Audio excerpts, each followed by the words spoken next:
ikat pinggang ya. Jadi ikat pinggangnya itu dilonggarkan. Bajunya kalau nggak pakai kemben ya nggak usah dilonggar-longgarin ya. Kecuali habis pakai kebaya kemben, nah itu mungkin perlu dilonggarkan. Tapi kalau nggak usah. Terus berikan udara segar. Memberikan udara segar itu cara paling gampang itu ngapain?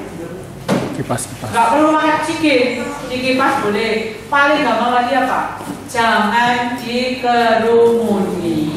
Makanya kalau kita itu ada kecelakaan terus kita nonton dekat gitu ya, kita itu sebetulnya sedang merebut oksigennya si pasien, gitu ya. Jadi jangan dikerumuni, dikipasin boleh. Kalau kita punya oksigen ya dikasih oksigen. Karena oksigen ada yang semprot itu ya, banyak ya sekarang ya. Terus tenangkan, bantu duduk pelan-pelan. Kalau kita suka nambahin biar bangunnya cepat juga diapain? Dikasih bau-bauan ya, baunya macam-macam ya, minyak kayu putih, minyak kapak, kaos kaki ya Bu ya, itu ya, kaos kaki biar mantep baunya. Nah, ada lagi orang bilang kesadaran ini masih ada nadinya, masih ada napasnya, tapi karena kekurangan cairan. Biasanya paling banyak pada siapa? Orang diare ya. Kalau diare muntah gitu dia bisa tiba-tiba shock atau perdarahan yang banyak. Ini kalau suka lihat film kan suka iris-iris cutting gitu ya. Jangan ya, orang sini nggak ada yang cutting ya. Jadi kalau cutting gitu tuh, kalau pas yang di cutting itu kena pembuluh nadi yang besar, apalagi di daerah lengan sini, di daerah paha, itu hitungannya juga menit orangnya bisa meninggal. Ya. Jadi kalau sebelum meninggal dia akan mengalami namanya shock ini dulu. Biasanya dia adem anyep gitu ya. Kalau orang pingsan itu nggak terlalu dingin ya, tapi kalau shock ini tuh tangan kakinya ini akan terasa sangat dingin ya. Nah ini diapain? Kalau ini penyebabnya kurang cairan gitu ya. Kalau selama dia masih agak bangun-bangun, masih mau minum, itu harus segera diberikan minum. Makanya kalau saya dulu pernah jadi dokter olahraga ya. Kalau di olahraga itu prinsipnya kalau pertandingan sampai atletnya itu haus, itu udah dehidrasi ringan, pasti mainnya bernacu. Makanya kalau lihat kenapa kalau atlet itu begitu itu duduk langsung dia minum, begitu duduk langsung dia minum, nggak nunggu haus. Karena kalau sudah haus itu sudah kekurangan cairan yang ringan. Jadi kamu juga sama, kalau minum itu jangan tunggu haus. Pokoknya kamu ingat minum gitu ya. Ya, karena itu nanti membantu kita supaya konsentrasinya tetap tajam. Makanya ada iklan kurang. Nah, tubuh kita isinya cairan di tubuh kita apa aja? Ya paling itu darah ya. Terus air apa nih? Air kencing. Hah? Air apa? Air mata. Air mata. Air matamu paling banyak ya Mas ya. Makanya suka tiba-tiba jatuh sendiri ya. Oke. Ya, jadi tubuh kita itu cairannya 80% itu, tapi 80% itu ada di dalam sel. Sedangkan darah kita sendiri itu cuma 10% dari berat tubuh kita. Jadi kalau tadi berat saya 50 kilo, amin. Ada amin lagi ya, amin gitu ya. Amin. Kalau berat saya 50 kilo berarti darahnya berapa? 5 kilo alias 5, anggaplah ini sekitar 5 liter, 4 sampai 5 liter ya. Jadi kebayang kalau dia itu kita tuh kepotong terus darahnya muncrat keluar 1 liter, 1 liter udah 20% loh ya. Kalau 2 liter udah 40%. Padahal jantung kita itu bergerak karena darahnya itu muter. Kalau darahnya nggak muter ya jantungnya istirahat. Jadi kalau jumlah darahnya itu berkurang, jantungnya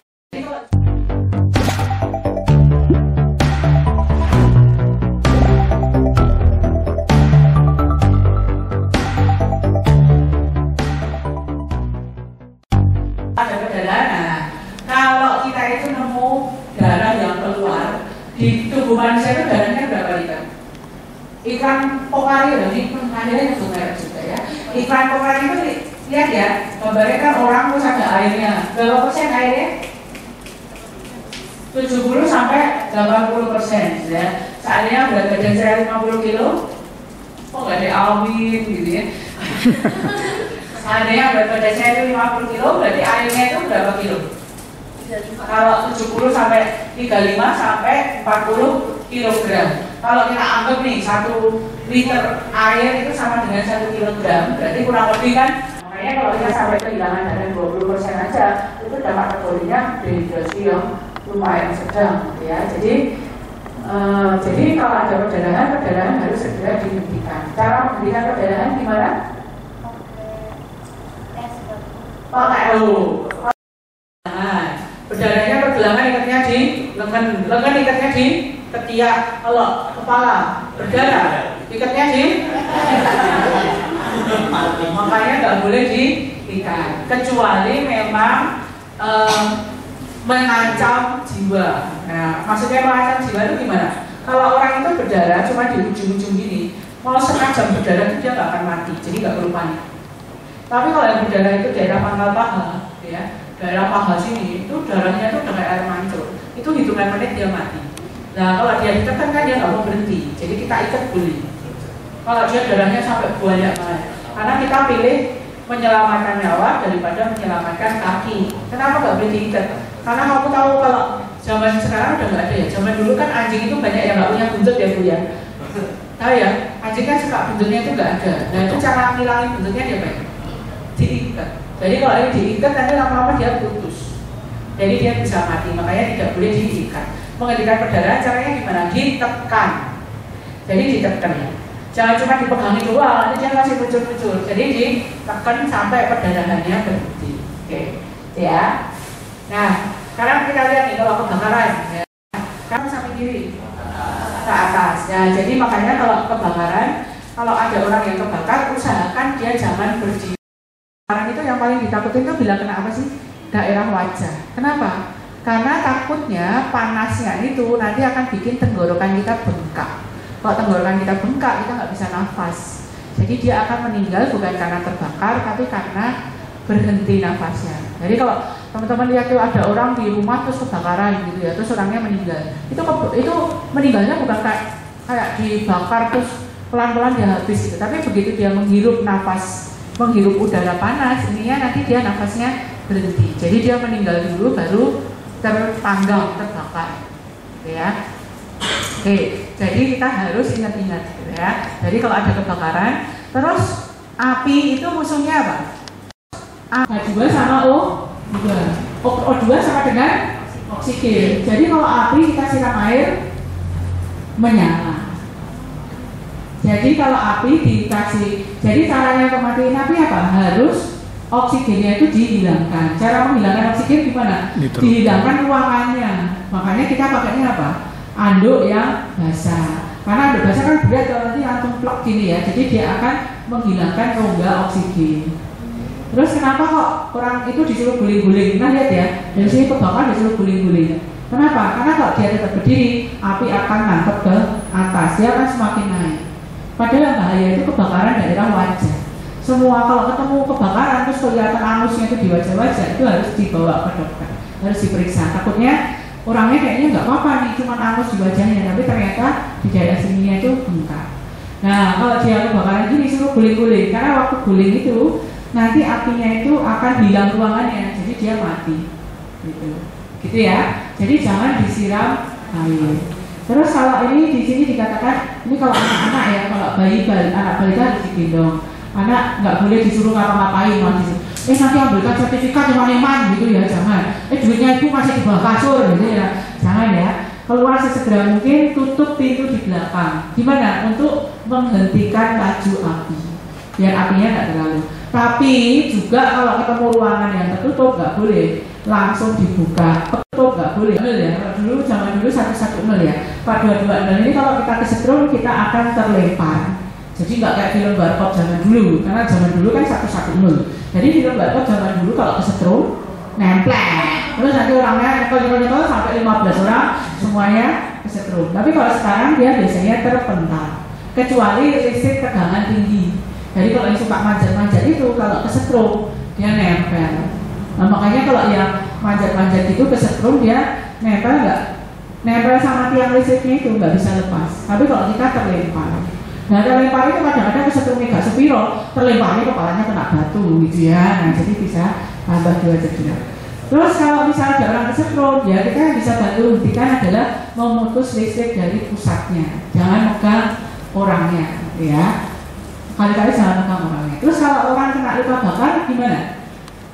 Luka bakar itu dia tuh cuma titiknya paling cuma maksudnya luka kena listrik itu kan kayak kebakar ya. Jadi tapi titiknya itu cuma 1-2. Cuman yang dia ditakutkan jantung kita itu ada pemeriksaan namanya EKG. Nah bener kan?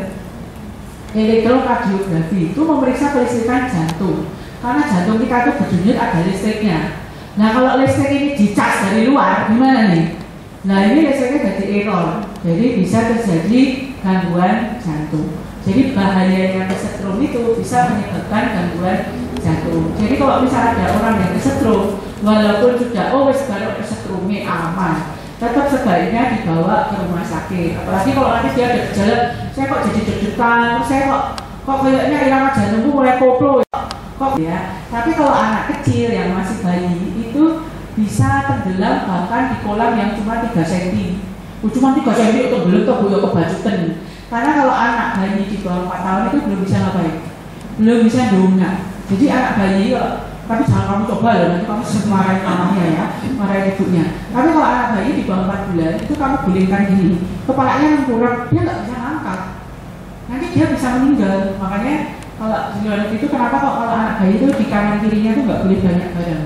Karena dia kalau misalnya balik di ibu, terus dia ketutupan bantal, ya dia nggak bisa keluar gitu, nggak bisa. Jadi dia nanti apa kayak kepekep gitu. Akhirnya dia meninggal karena nggak bisa nafas.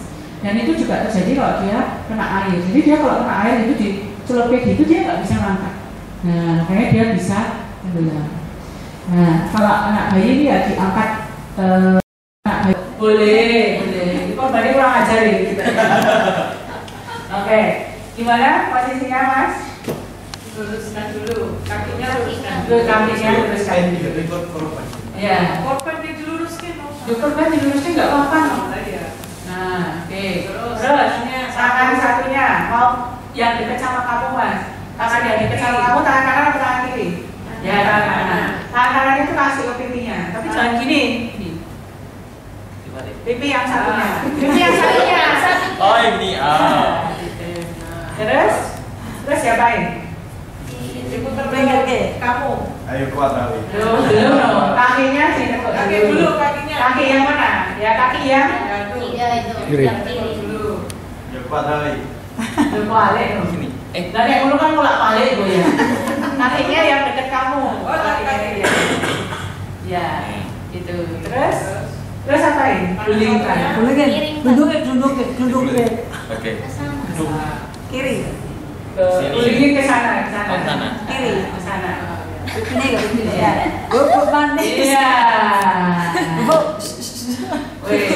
Gimana Mas? Nyaman nggak? Ini namanya posisi pemulihan. Kalau misalnya pasien tenggelam, ini juga jangan ditelan tangan. Cekukan. Bahasa Jawa cekukan ya. Oke. Mas jangan terlalu nyaman Mas ini ya. Oke, kembali ke tempat Mas. Terus dorong ke ulu hati ini. Gitu ya. Ini pas balung. Ini balung. Kok lagi pasien ini. Tinjunya ini kamu masukkan. Senyamannya Mas, jongnya ini Pak Titanic gini ya. Ya, kencang gitu. Tinjunya kamu arahkan terus kamu nanti kalahnya itu naik ke atas bed. Ya. Oke. Bisa ya? Nanti dia dadak gitu. Jadi jangan dikasih apa-apa. 1, 2 gitu jangan. Mas itu mendadak biar dia nggak tahu kan. Oke, siap. Enggak ya. Oke, supaya yang ininya refleks gitu. Oke, kita coba ya berpasangan ya. Ayo. Jangan ditekan bener. Jangan ditekan kanan. Yuk, maju aja ya. Apa di kursinya masing-masing? Kursi masing-masing. Ya udah, ayo berdiri dong. Ayo berdiri dong, harus strong. Kuda-kudanya harus kuat, gitu ya. Oke, kita coba. Nggak apa-apa kita bisa. Kita coba yang bisa dulu. Oke, coba Bu. Kita coba yang pertama dulu ya. Yang nyender begini, terus dipukul dari belakang. Ya. Ininya jangan kita rasakan ya di perutnya. Tinjunya kita masukkan ke dulu tadi, terus kita nanti dorong. Ya. Ini suruh sakit ya, ini nggak usah. Iya, nggak usah. Kalau ini nggak usah. Tapi dia memang harus kayak gitu. Kalau dia semakin pasrah ke pasien, dia akan semakin cepat keluar. Kalau pasien ini, kamu nggak mau gitu ya. Banyak pada orang tua sama anak-anak. Gitu ya. Kalau di rumah ada orang tua sangat menolong. Ya, makanya nggak boleh ngapain. makan sambil ngomong. Ya, oke, bisa ya semua ya. Oke, sip. Kita berikutnya. Jadi itu ya. Terus diapain? Dikagetin dengan pernyataan itu bahwa terus apa lagi? Tahan nafas. Sembuh nggak? Sembuh. Masa? Hah? Sembuh itu hanya beruntung aja, tak? Gimana? Sembuh nggak? Ada cara yang gampang diapain? Minum. Enggak. Apa? Mulut gula. Tapi gulanya harus gula pasir ya. Gula pasir atau gula halus ya boleh. Jangan gula batu. Kalau gula batu nanti kasusnya dari gula batu. Kalau pasien sudah tua, lama, gagal ginjal, terus cegukan tiap saat itu hati-hati. Ya. Cegukan itu tanda akhir. Gitu. Tanda-tanda akhir. Tanda-tanda akhir penyakit gagal ginjal. Akhirnya itu apa gagal ginjal? Jadi orang itu kalau sesak nafas, tuh cirinya sesak nafas tuh nafasnya cepat dan nafasnya itu dalam. Harus dua ini. Kalau kamu sesak nafasnya, kamu benar ya. Kalau orang sesak nafas, kamu narik nafas dalam. Kamu sehari-hari itu nggak sih bernafas? Tadi pagi punya nggak bernafas? Enggak loh. Jadi nafas itu tuh nggak sadar. Pingsan berarti. Bilang sadar, kita SDP. Enggak ya. Jadi memang nafas kita itu nggak sadar. Kenapa? Karena kita tuh bernafas bukan kerja otot, tapi hanya nafas bukan.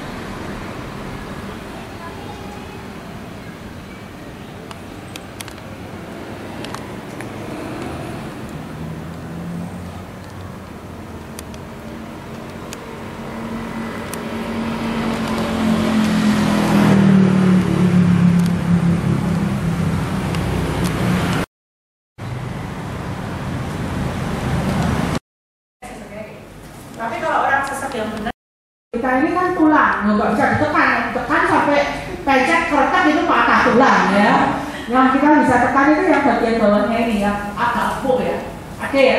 Jadi kita bisa tekan sampai benar-benar ditekan ini. Terus posisinya pasiennya nunduk apa bunga? Nunduk. Kenapa kok nunduk? Biar kalau darahnya itu berhenti atau tidak berhenti kita tahu. Kalau dia dongak itu kita selalu wis mandek iki aman. Padahal dia lagi minum darahnya sendiri ya. Jadi itu lagi ketelen semuanya. Jadi dia nunduk sampai ditekannya sampai kapan? Ya sampai darahnya berhenti. Kita coba lah 1 menit buka, oh masih ngocor, tekan lagi. Terus kita buka lagi, oh masih ngocor, tekan lagi sampai dia berhenti. Tapi kalau kelamaan nggak berhenti ya dibawa ke rumah sakit. Kalau dia udah berhenti baru dibersihkan. Boleh nggak pakai daun sirih?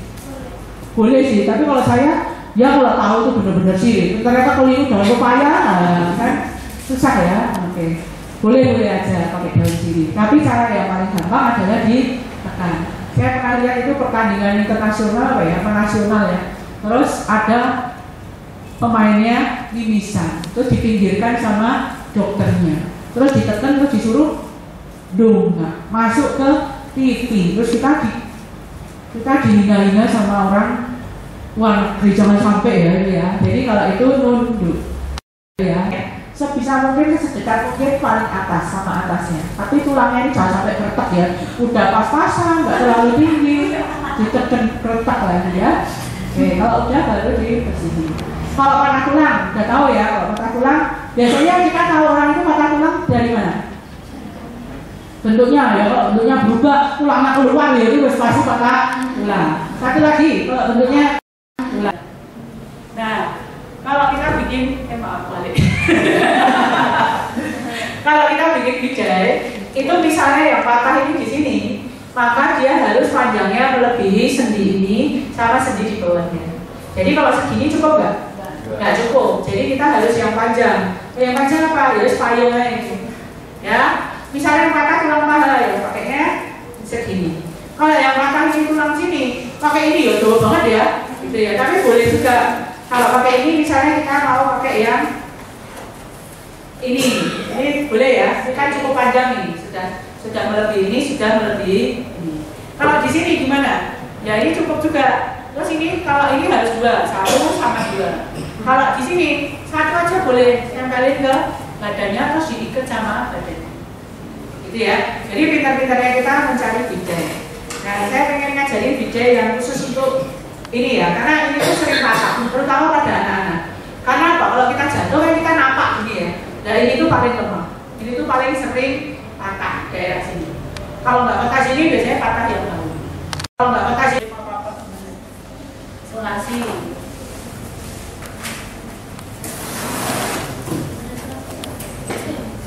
Karet. Ya, enggak bisa udah ikat ya. Lemah lembut ya. Lemah lembut ya. Kencang. Mau model ikatannya kayak gimana ya nggak apa-apa. Misalnya kita, waduh, sebenarnya ada teknik ikatan khusus ya. Tapi kalau misalnya kita nggak pakai teknik ikatan khusus ya nggak usah. Karena nanti di rumah sakit kalau susah dibuka harus digunting gitu aja. Jadi mending diikat mati aja mbak. Ikat mati aja. Nanti kalau dia mati aja. Nah, kita dulu yang belakang. Terus diposisikan ini mau jatuh gini apa mau begini kan ya. Tinggal kita kenceng.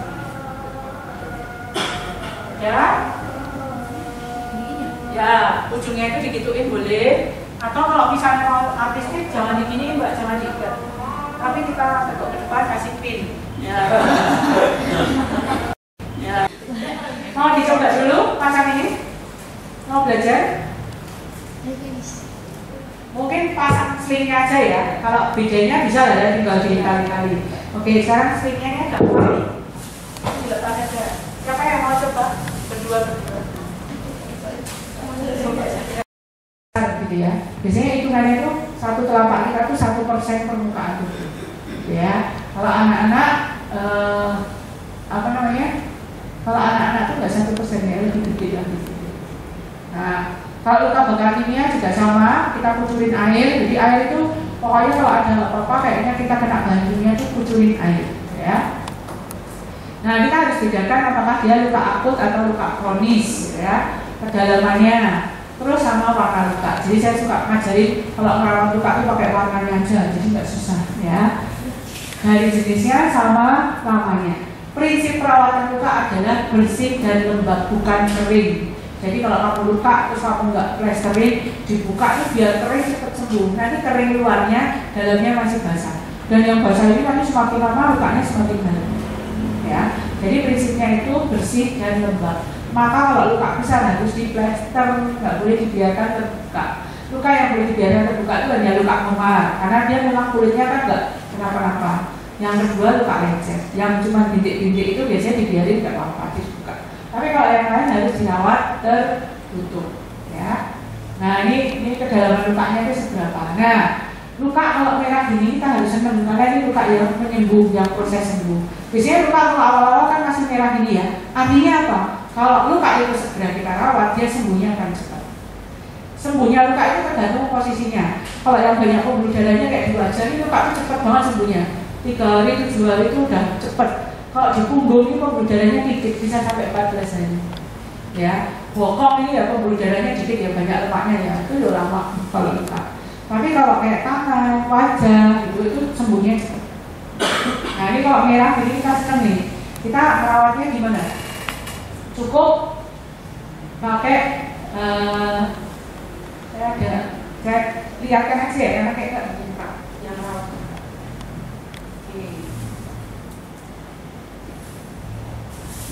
Nah ini biasanya kalau praktek saya suka pakai ini, tapi kayaknya enggak. Nah ini ya, cuma ada 2. Jadi kalau luka lecet kita paling nanti bersihkan, terus dikasih betadine, tapi di botol-botol aja. Kalau lukanya akut nih masih merah warnanya, ya. Ini yang luka yang warnanya merah. Kalau luka yang udah mulai lama, ini biasanya ada luka nanah nih ya, ada kuning-kuningnya. Jadi kita ingatnya gampang luka merah itu luka yang tadi yang masih awal. Luka yang kuning itu berarti udah ada nanahnya. Terus ada lagi luka yang hitam. Nah, ini serem ya. Ini biasanya luka di kaki diabetes. Nah itu banyak item-item yang begini ya. Jadi luka itu kita harus bedakan derajatnya. Merah itu yang paling baik, hitam itu yang paling jelek. Kalau kuning hati-hati ya. Jadi kenapa kok hitam itu paling jelek? Karena macan, loreng, kalau lorengnya nggak ada kan jadi kucing. Ya. Nah. Jadi ini ya prinsipnya ya. Jadi kalau ini lukanya ada kuning sama merah ya kita anggap luka kuning. Kalau ada merah, kuning sama hitam ya kita anggap luka hitam. Nah ini loh lihat. Ini kalau bayangnya kalau nggak ada item-itemnya gimana? Ya nggak serem ya, kayak kucing ya. Nah, oke. Nah, merawatnya gimana? Bersihkan luka dengan air mengalir. Ya, kalau kayak kita kalau bersihin itu enak ngepel apa ngosek? Hah? Bersih mana? Dipel atau dikosek? Kosek. Ya makanya kalau luka kita juga kosek. Makanya kalau bersihin luka itu pakai semprotan itu lebih enak. Yang wangi-wangi ya, yang vaselin yang polos itu kita kasih ke lukanya, terus kita tutupin kasar, terus ditutup. Itu kalau luka merah cepat sembuh. Ya, kalau lukanya kuning kita harus kasih untuk mematikan kuman. Tapi kalau membunuh kuman kan kita biasanya andalannya antibiotik, gitu ya. Jadi boleh pakai salep antibiotik. Tapi saya agak trauma sama salep antibiotik karena saya pernah punya pasien, saya kasih salep antibiotik, alergi berat, gitu ya. Jadi walaupun itu bentuknya cuma salep, tapi ternyata bisa menyebabkan alergi. Jadi lebih baik kalau kita pakai pilihan antiseptik nih. Contohnya ini iodosol, nggak ada barangnya ya. Jadi ada bubuk warnanya kuning ini. Saya suka pakai ini karena apa? Gampang ingetnya, lukanya kuning, bubuknya kuning. Jadi dia namanya iodosol. Jadi nanti dikasih bubuk itu, terus ditutup sama kasa. Nanti ini tuh dari bubuk dia akan jadi cair, jadi gel. Nanti dia akan membantu menghilangkan nanahnya. Pak Kesleo itu pakainya itu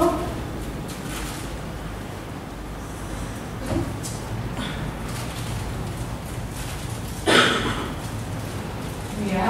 Nah, kalau kita ketemu kesleo memar atau sampai bengkak itu berarti meradang. Jadi tubuh kita tuh bisa melawan ya. Jadi tubuh kita tuh kalau diserang dari luar dia melawan balik. Melawan baliknya itu dengan cara namanya melakukan proses radang.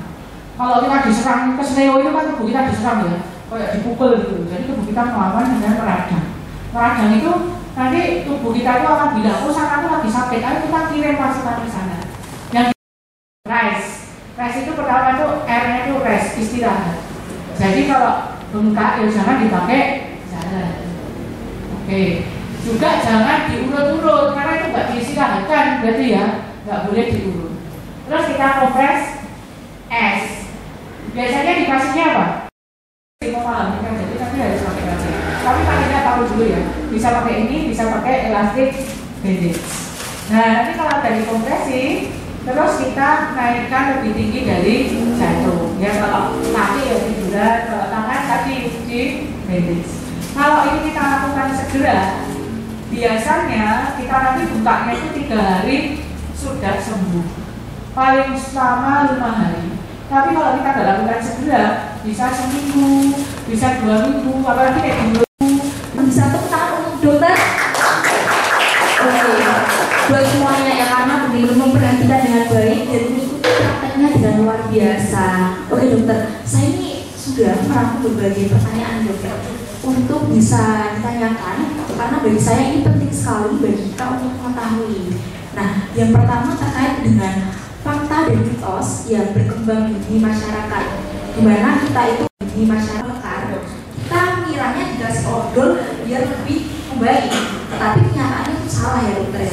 Salah akan menghambat penyembuhannya. Benar banget. Nah, itu kan salah satunya ya. Ada nggak sih dok yang tadi itu belum disampaikan dan itu perlu banget kita tahu dok?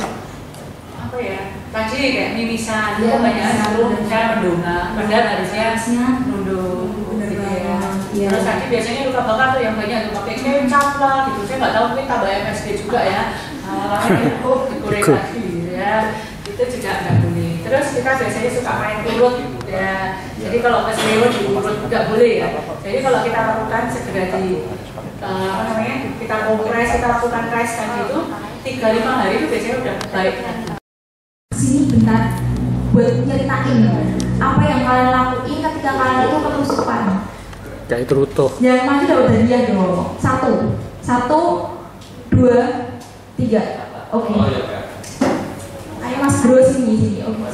Sini. Ayo Mas Bro. Perkenalkan, nama saya Yuga Pratama. Saya dari Kelurahan Banyuanyar. Saya mau sedikit cerita. Ini lebih sering di jari telunjuk saya. Pada saat itu saya lagi pemegang bambu. Nah, pemegang bambu itu sering ke kesuban itu sebenarnya kecil tapi itu sakit. Nah itu penanganan saya langsung saya cabut terus saya cuci, enggak saya kasih di kantong apa. Cuci ya. Oke, bener banget dok. Dan ini juga saya lakuin sih persis sama yang dilakukan sama Yoga. Kalau misalnya saya itu ketusupan, itu langsung saya cabut. Itu cabutnya pakai itu ya pemotong kuku. Iya, benar. Ya, itu juga bisa pemotong kuku. Dan itu sakit banget kan rasanya. Tapi kalau misalnya kita nggak hati-hati, itu kadang tuh sampai pada kemana-mana dan kayak berdarahnya kemana-mana. Nah, itu apakah benar atau apakah yang harus kita lakukan yang sebenarnya itu seperti apa dok? Seperti itu. Oke, jadi kalau ketusukan tuh kita harus lihat ujung masuknya sama nanti mentoknya di mana. Jadi misalnya ujung masuknya itu, ini ujung masuknya ya, ini mentoknya, gitu. Kan ini ujung masuknya. Jadi dia nanti keluarnya harus dari ujung masuknya ini. Jadi kulit yang di sebelah sini itu kita dorong. Jadi jangan ditarik dari sini. Kalau ditarik dari sini takutnya putus. Nanti kalau putus yang di dalam ini susah keluar, nyangkut. Jadi kita dorong dari ujung yang sini. Dorongnya itu pakai sesuatu yang pipih. Kalau di perpustakaan luar negeri katanya pakai apa itu kartu ATM. Gak susah ya, masa kita harus daftar dulu, cari rekening dulu ya, kan susah ya. Kita pokoknya dorong pakai sesuatu yang mirip-mirip lah sama kartu itu tadi ya. Jadi didorong sama kartu supaya ini tuh maju ke depan. Kalau dia udah maju, nah udah kelihatan kayak udah separuh keluar, baru boleh kita tarik. Kalau enggak, nanti dia ujungnya aja yang kecabut, tapi nanti belakangnya itu ketinggalan. Ya, kalau sampai kepepet banget biasanya kalau di dokter itu diiris. Jadi ini tuh diiris disobek gini terus baru diambil. Ketusupin itu kenanya kan di lapisan kulit yang paling atas yang nggak ada pembuluh darahnya. Jadi kalau sampai berdarah-darah itu berarti irisnya kedalaman. Nah, jadi mungkin tadi guntingnya tadi kalau pakai gunting kuku kan kedalaman. Jadi harusnya bisa kita dorong, nanti dia bisa kita keluar. Maka jangan diapa-apain, jangan digosok-gosok karena dia nanti tambah dalam. Jadi kita dorong itu pakai kartu. Pakai dia didorong terus sampai dia keluar baru dicabut. Itu lebih nyaman. Ya habis itu mau dicuci boleh gitu ya. Jadi bersihin doang ya boleh apa-apa. Makanya kita kalau bekerja sama barang-barang yang bisa dilusupi sebaiknya pakai sarung tangan. Ya. Oke, terima kasih banget untuk Yoga dan terima kasih dok untuk jawabannya. Ini yang udah dulu pras. 1, 2, 3. Oke, terima kasih. Buka itu ED-nya jadi cuman nggak sampai, saya kalau nggak salah tuh cuman 2 minggu atau 2 bulan. Jadi kalau setelah itu ya harus dibuang walaupun ED-nya masih panjang. Apalagi kalau yang dibuka di potek itu. Ada kan yang dikasih mata yang potekan itu cuma bisa 3 hari ya, cuma 3 hari buang. Tapi dari 3 hari dia harus dibuang. Gitu. Jadi banyak, terus ada juga obat yang kita pokoknya ben aman semua obat disimpan di kulkas, benar ya? Nah padahal kadang-kadang menyimpan di kulkas justru akan merusak obat. Atau obat-obat yang kita minumnya nggak cocok nih, kayak B-kompleks kita minumnya malam hari. Nah malam itu langsung digila ini kita nggak bisa melek, nggak bisa tidur gitu ya. Atau misalnya kayak minum tablet tambah darah, kan kalau semua juga harus minum tablet tambah darah ya. Nah minum tablet tambah darah itu dianjurkannya kan setelah makan, karena dia punya dampaknya itu kan kadang ada rasa mual kayak gitu. Jadi cara mendapatkan, cara menggunakan, cara menyimpan dan cara membuang itu perlu kita belajar. Siang ya, Makan siang ya, silakan bisa diambil, bisa makan di sini juga boleh ya Pak ya? Foto dulu enggak? Oh iya, oke. Oh iya. Oke.